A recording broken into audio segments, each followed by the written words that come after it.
Good morning, everyone there. My name is there, Collence from the Durban University of Technology, Department of Information Systems. My presentation is on from print to electronic legal deposit, the future ahead. Basically, I think legal deposit has been with us since time immemorial. I think the most significant, case is that of 1537, when the French king highlighted that there was need for those who were producing books or written content to submit to the royal library.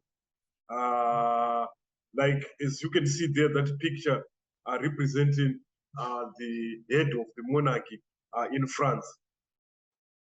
The concept of legal deposit is very key and critical at a time when information has become a key commodity, also at a time when knowledge itself has become a key commodity that defines a nation. The concept is associated with the statutory requirements, whereby there is a legal obligation that is placed on publishers and producers of content to comply with those that piece of legislation and submit copies to a national library or a designated deposit library. The legislation serves as a critical tool for the preservation of national life, heritage, and manifestation of human value and identity. It also helps to bring together the collective artistic, social, economic, and intellectual memory of a nation. It also serves as a means or special vehicle to secure the preservation and transmission of national cultural heritage for the present and also for posterity. And there are various ways in which this is done. For example, France, Greece, and Indonesia, they do have legal deposit acts. And USA, Australia, this is done through the Copyright Act. And in Canada, Japan, and other countries like Nigeria, there is the National Library Act. I just picked out a few examples, even though the list is not exhaustive. So this legal deposit, it has existed in various forms in various nations for over 500 years. And the idea behind is that of protecting and preserving national memory. A national memory, is a contested area for, in terms of power and control. And it is premised on the utopian visions of the universal library that have permeated thinking from Renaissance to the mission of the Internet Archive, where you provide democratic access to information. You create an arc that can accommodate all formats of knowledge or knowledge in its various forms. Right, here I give an overview of legal deposit laws in various countries, but I want to go deeper into it. As you can see there, South Africa, it has a legal deposit law, and it's maximum number of copies that are supposed to be submitted, and the depository institutions where you can deposit, legal deposit institutions, and it's not part of the copyright, and there's the act there. Zambia, it has, and the number of copies there, and the depository, legal deposit institution, and the act there is similar also to Zimbabwe. We also have the United States of America. Yes, it has. The United Kingdom also, yes, it has. I want to go deeper, but the main idea here was to highlight the country, the way that legal deposit is required, number of copies, and the legal deposit institutions, and whether it was part of the copyright law or not, or separate, and also to highlight the law itself. We find that there is a criterion for legal deposit where usually we talk of the copies of the work that are offered to the public for hire or for distribution with or without charge. We also talk of works that is performed before an audience in a place which is open, which is to the public, or a copy of work which is made available or in other ways, and like through a technology enabling the public to view, to read, to hear, or otherwise use or consult the work in whole or part. Right, but since we are living in a technological era, there are also challenges to accessing digital collections. For example, we talk of technological obsolescence, which makes it difficult to find equipment to read records that might have been in existence in old formats. For example, formats such as microfilms. And also the fact that the digital divide makes it impossible for those that are technologically staffed to keep up with the pace in the way in which digital technologies are developing. And those that are technologically enabled, that are able to keep up with the pace and adjust to new technological trends.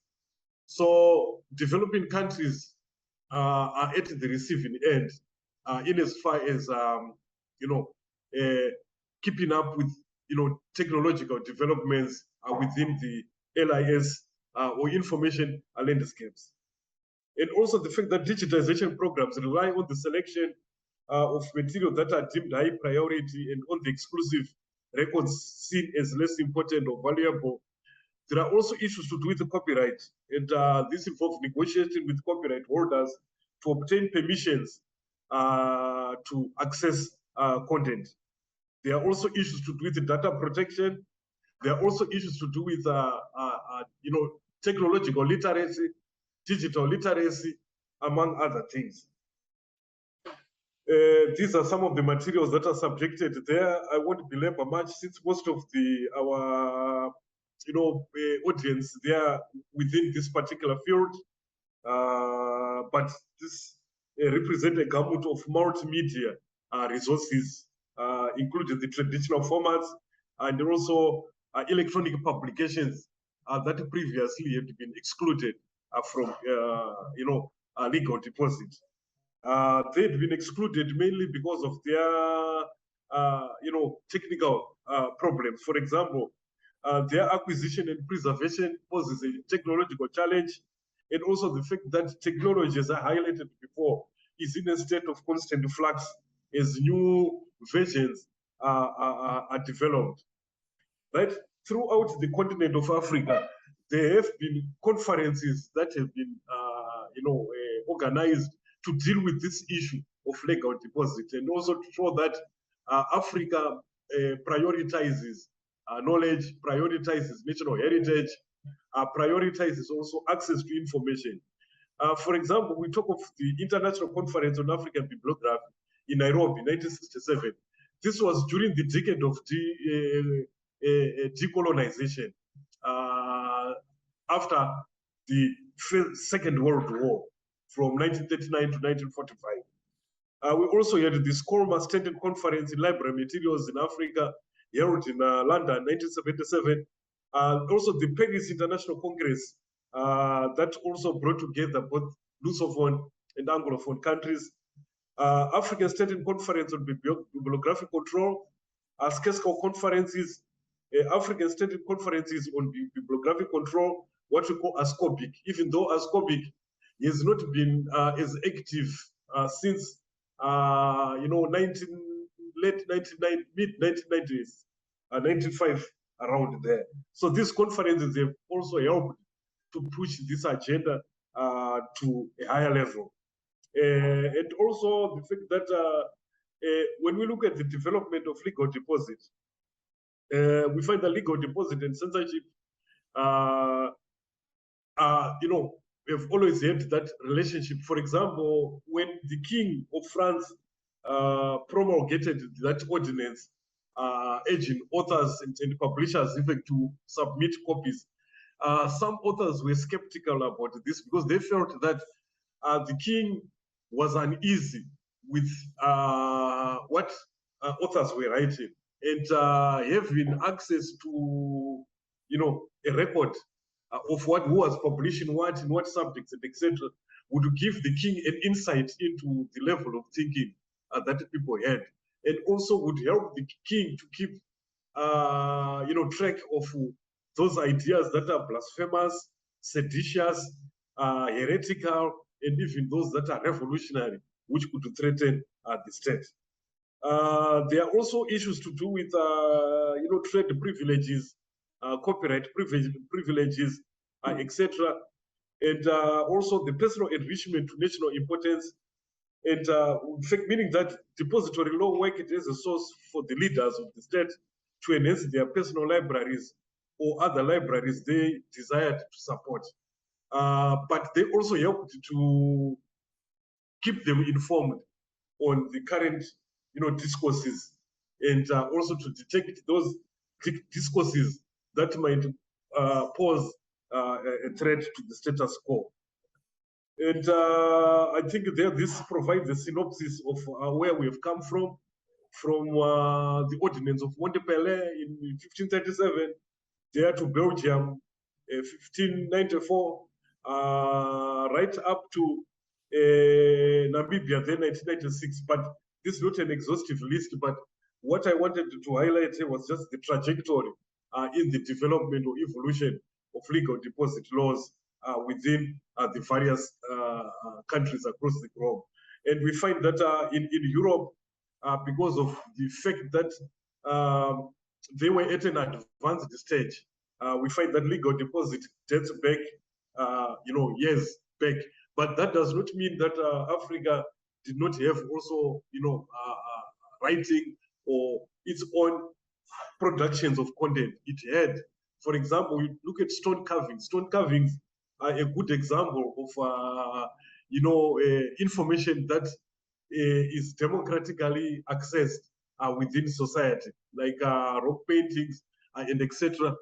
Because when these were done, this was done during the era of primitive communalism, when there was no, maybe to be romantic, we can say classless societies where everything was owned by everyone, and therefore there was no need to claim ownership. So you find them scattered throughout most of Southern African region, right? And South Africa, I think, is one of those countries in Africa that has been, given as a record of having the first, bibliographic control systems, which also encapsulates legal deposit, followed by Sierra Leone, then Ghana there, and Makerere. Right now, when we come back to this ordinance of Montpellier, it's a significant because that's the basis of what we call the modern legal deposit laws.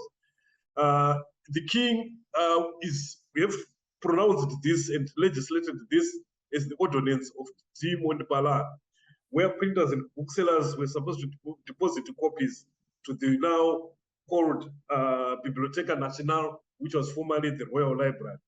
And the legislation now has evolved to cover multimedia resources.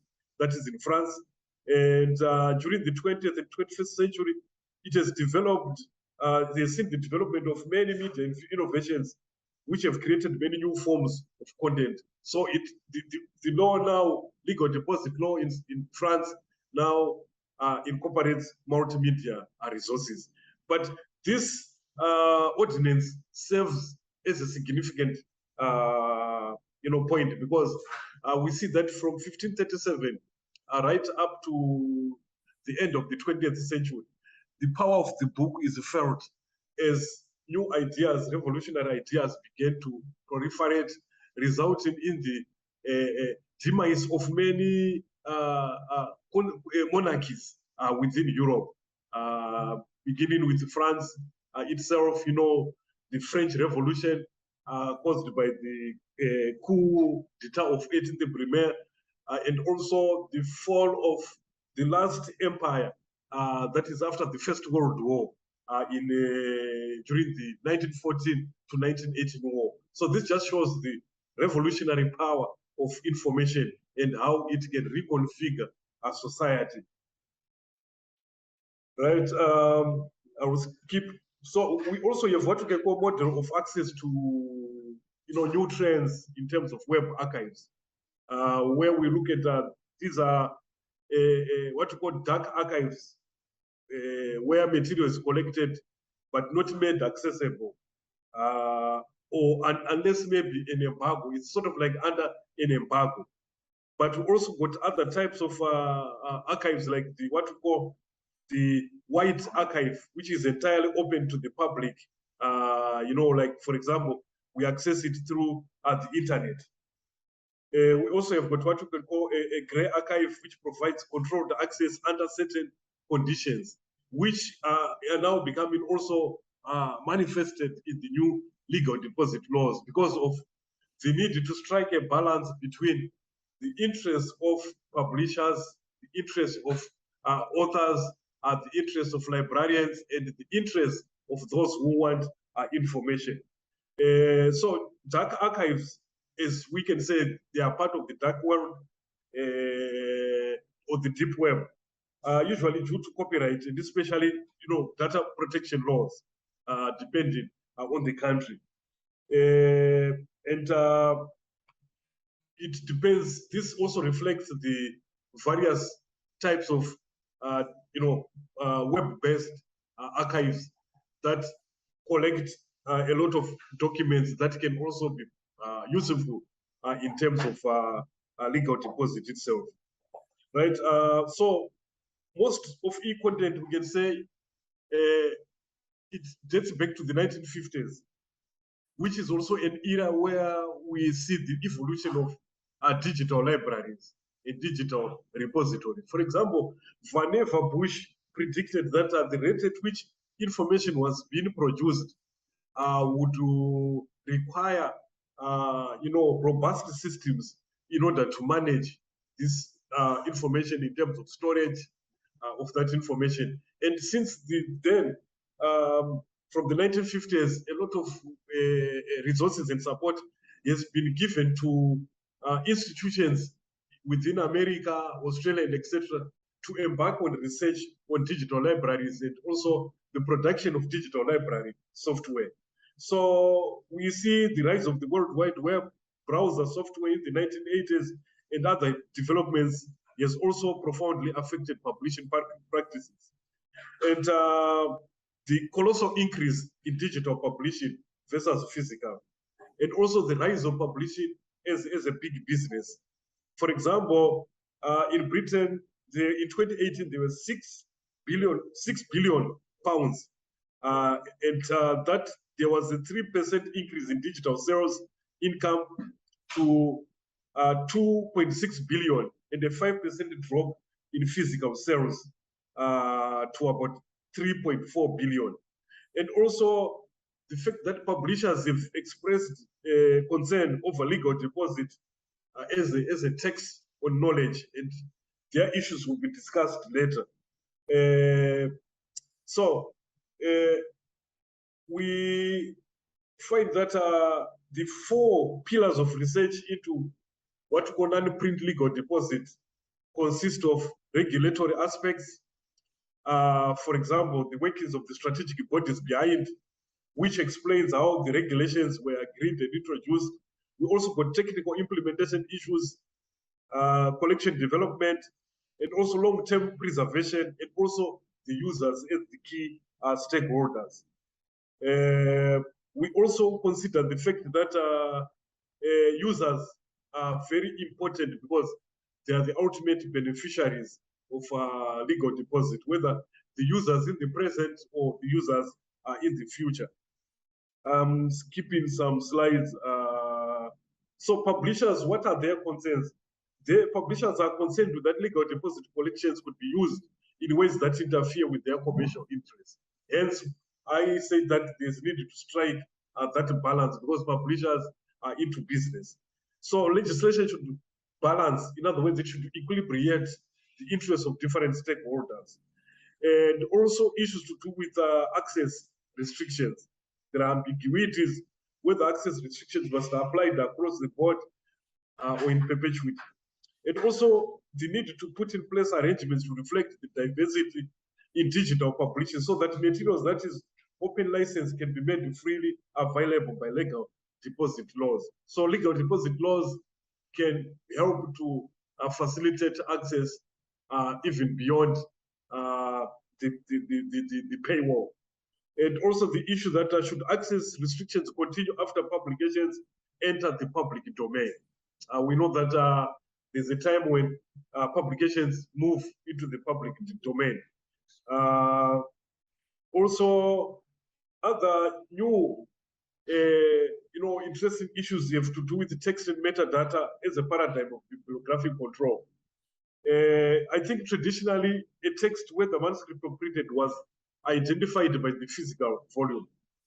But metadata now is the special vehicle of communication on the new paradigm of bibliographic control, where we look at prioritize quality metadata of a resource and how it contributes to its knowledge, investment, and access in terms of findability, discoverability, findability, accessibility or retrievability, usability or shareability of that information.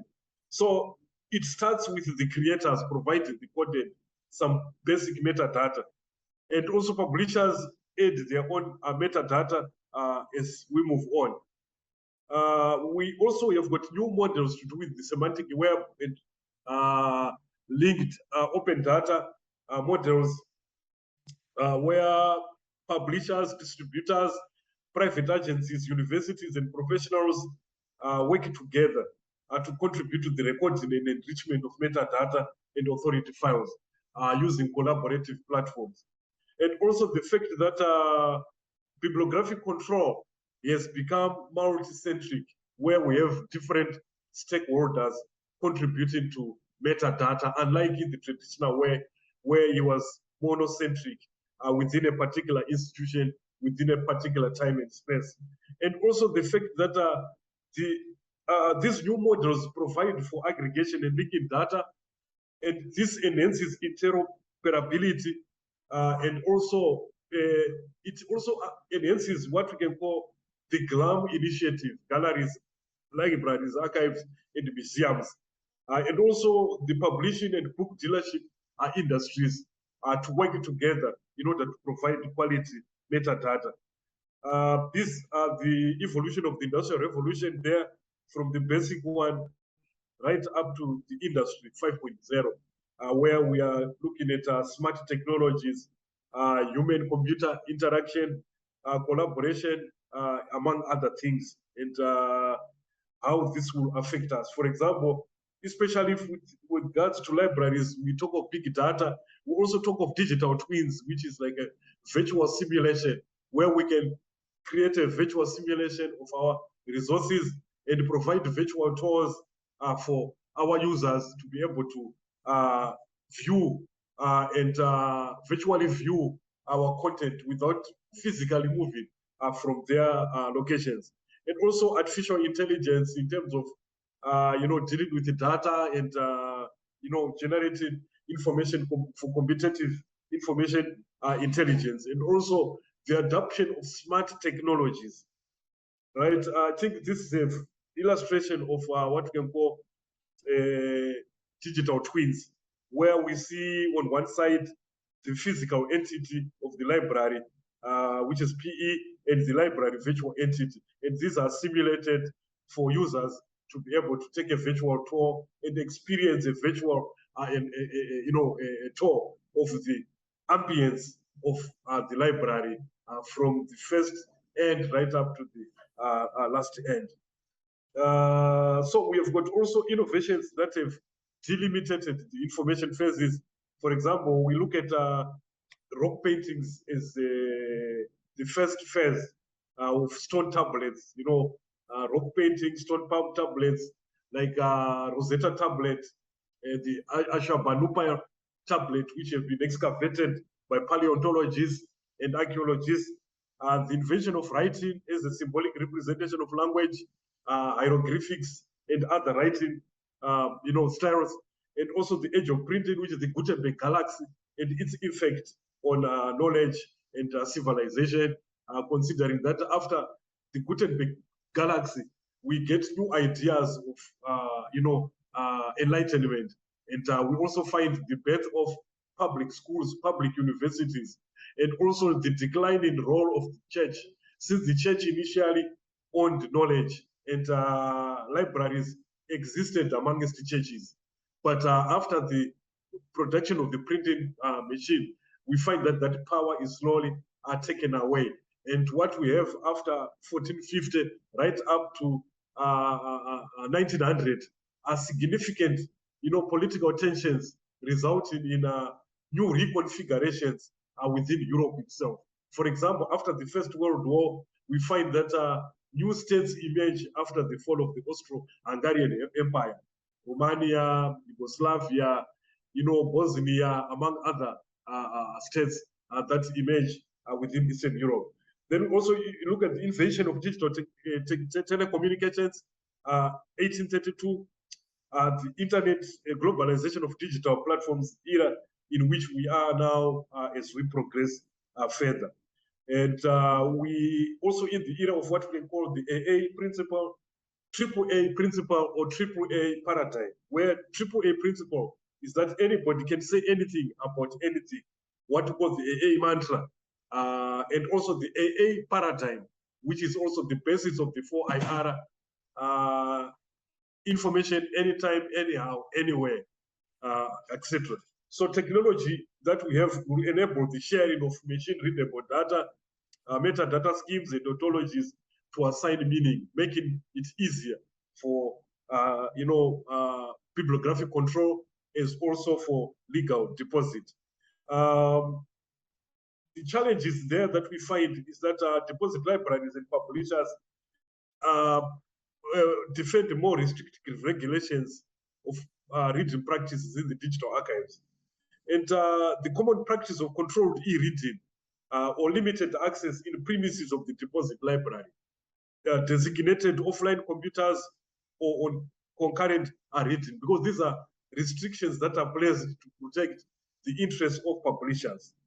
Also, issue of digital copying, which is not allowed in the printed copy, because the printed copy can be taken off a limited part of the document, and the publisher's right to impose embargo for a maximum of 3 years. And the fact that digital deposited content for legal deposit cannot be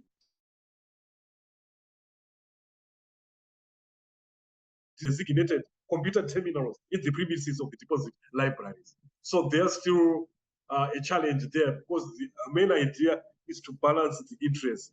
So what type of restrictions? We have restrictions, restrictive e-reading regime due to the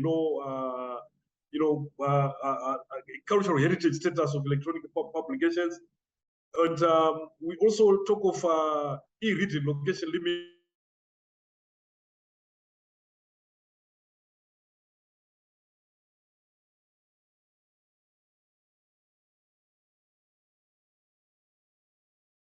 Technological barriers for remote online access, and also e-reading allowed only on dedicated computers, and also authorization that you don't just use without authority. And also usability related as the e-reading future and of deposited electronic publications. Print copies, if allowed, could cover part of the content. And e-reading depends on the technological adoption for sustainable long-term access. Often separate copies are made for readers, among other things. Right? So what are the key things there is the takeaway?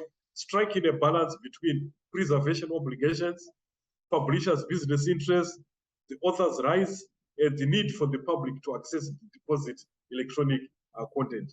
So access and e-reading regulations in the deposit institutions depend on the way this conflict is resolved within the complicated matrix of responsibilities and entries among the key stakeholders that I have highlighted before that are part of, the content production chain.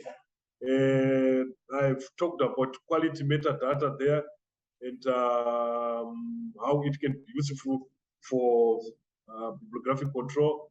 But its key attributes should be that it should be findable, accessible, interoperable, and reusable.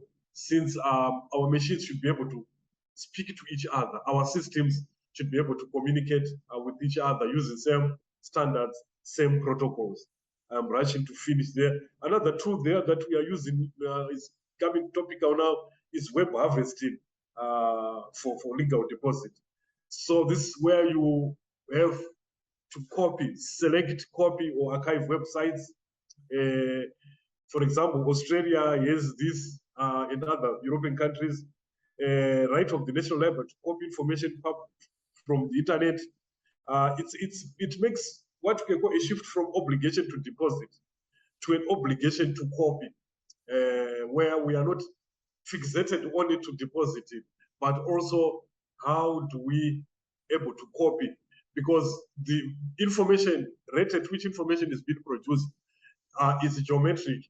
Our abilities as human beings is arithmetic, millimetric abilities, and we should be able to use technology to be able to get all the content, because the UNESCO guidelines have broadened the scope of bibliographic control.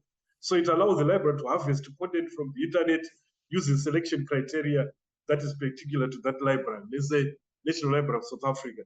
So the library will have the right to harvest digital publications according to its own appraisal criteria in terms of values that it gives, that guides what is important and what is not important in terms of acquisition. And this is also known as web crawling. Some call it web harvesting. And there are software available that can be used for this. A good classic example is an organization in the UK known as Archives Internet. It has been doing this because it's of their drive to want to create what they call an arc of knowledge. So we also use what you call harvesting web data using HTTP, hypertext protocols, and also using web browsers. And it's very useful, especially where we are in the 4IR, where we have to grapple with the big data and how do we manage, big volumes of data. Right, these are some of the challenges. I won't go much again, but I'll just concentrate on a few because I've highlighted some. The idea to maintain standards, for example, open access initiative protocol for metadata harvesting, which facilitates aggregation, exploration, and sharing resources. Other issues there have to do with interoperability of systems. I know all along systems, digital libraries, have used the Z3250 protocols in order to facilitate that communication within systems. And also issues to do with copyright. I think that's the Internet Archive there that I was talking about, but you can Google it on your own. It's a tailored broad crawling service for national libraries, for web harvesting, etc. And it also produces software. It's a global web archiving service for the general public. So what are the key questions here? Just to conclude, legal deposit is a contested space.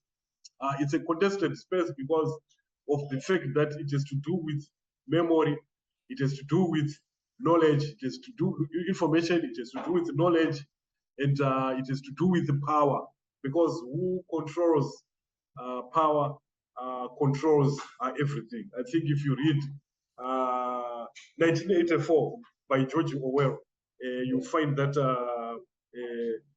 who controls memory controls the future, the present. So it's a contested space because there are various key holders there, including the hardworking librarians, archivists, museum curators, among other stakeholders, governments, politicians, communities, and etc. This space challenges digital materiality and affordances for national library collections. And it also forces long-established notions of ownership to be reassessed. Is it much about ownership, or is it much about access? And for whom do library collections exist? Some of the questions that we should be able to ask. Are they for the people? Are they for special interest groups? For example, the one by Montpellier, the King of France, that ordinance was mainly disguised as a way to build a collection, but in a way, it would give the king an insight into the level of thinking that people had at that time. Because the king was sensing that, tensions were brewing, and if the aristocracy, the ruling class, did not have control on who was producing what, publishing what, this could create a fertile ground for revolutionary ideas, and tension would reach a stage of petulant fermentation, as what happened in 1789 when they overthrew the king in France. And also, so power and knowledge are synonymous. And what is the purpose of a comprehensive national collection? It should be comprehensive because we are in a digital era. We cannot ignore, electronic publications. Even though people have always expressed the concern that the book is dying. And I remember in the early 2000s, pundits predicted the death of the books. They even wrote obituaries, but we still find that books have some popularity in them, apart from the fact that we have these digital technologies, which might not be accessible to everyone. What should various stakeholders be able to do with such collections? And how should libraries respond to shifting information production and consumption patterns? And what should libraries do in order to, keep abreast of the seismic shifts within the information landscape and ensure successful legal deposit compliance, among other things. My recommendation there is that there's need to forge strategic partnership with the key stakeholders whom I have highlighted there. Sometimes, you don't have what you want as a librarian. So sometimes you have to hug a hyena in order to get peace. We have to work with publishers because we need each other. Continuous professional development and workplace learning, so that our skills and our knowledge do not become irrelevant or sterile, but should become more, up to date. And also stakeholder involvement with various stakeholders, and also working with ISPs, especially commercial internet service providers, and also non-commercial internet service providers. I understand that in Africa we have commercial and also non-commercial internet service providers, and working also with the government and realigning laws to the digital trajectory, so that we are not left behind, and we don't create a gap between us and the world over. On that note, I end my presentation. Thank you.